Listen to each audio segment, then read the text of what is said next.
heroes will look up and shout, "Save us." And I'll whisper, "No." What has it been like working with Dave Gibbons? What have you learned from him? Dave's amazing. I've learned so much about sort of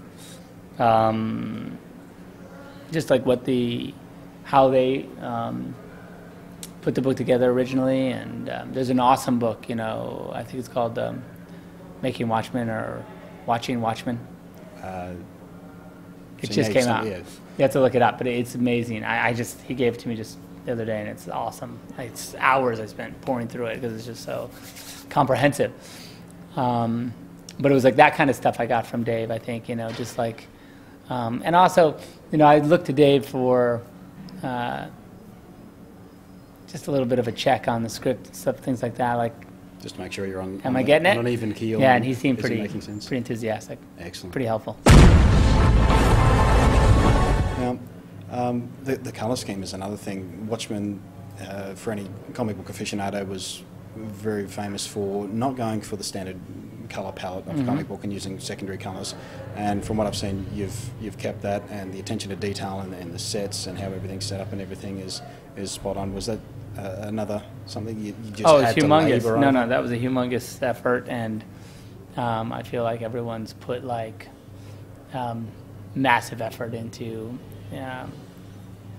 not only the colors, but the details, and and even the actors in their rendering of their characters, really doing all the homework, reading the graphic novel over and over and over and over, and pointing all these things out to me, like, shouldn't I say this instead? And I'd be like, yeah, sure, fine. But it's very, very, but I think that's the kind of cool thing that everyone from the PAs to the production designer to the director of photography to myself to all the way up, to the actors, everyone geeked out, and it was cool. Excellent. How do you think people are going to react to this when they finally see it? I mean, you've got the fanboys who are probably going to pick it to pieces and give you a really hard time. And you've got the people like me who aren't so uptight about it and just want to I think if you're a fan of the graphic novel, maybe the fanboys, but if you're really a fan of the graphic novel, and if you understand the why of the graphic novel, like if if you read the graphic novel and you're not just giving lip service to the ideas in the graphic novel, I don't see how you wouldn't like the movie. I mean, maybe you wouldn't, but I don't see how you could argue that the movie doesn't honor those ideas. That's so, I just don't. That's a thing that I can't wait to see, because I feel like they're going to get that a lot of fanboys are going to get sideswiped by the movie, in the sense that they're going to they'll go in wanting to pick it apart, and they're going to get effed up by it. I think maybe I'm crazy, but that's my feeling, because I just don't know how. But I think that, and I think that people, look, I've shown it to a lot of people who love the graphic novel, because I'm even more than general fans. That's the fan I'm looking for, because I feel like the book works, and the book, people go, what about a general audience? And I go, look, the book works. Millions of people have read the book, and it works. So if the movie works, millions of people can see the movie. So the book, having people say they like the movie who've read the book is a good thing. That means it still can appeal to a mass audience, just as Watchmen, not as a Hollywood movie. Yeah, very encouraging. You've done Frank Miller's 300, and now Alan Moore's Watchmen. Is this a theme? Are you looking to bring more of the classic comics? Well, to the problem is, after Watchmen, it's kind of hard to let's do that other comic, because you kind of. Yeah, Watchmen is sort of the pretty much graphic novel of its time. Yeah, and so I feel like I've kind of, You've done my time in that. In the although I love comics, so it's hard for me to say I'll never do a comic again. I don't think that's possible. But for now, I think I would.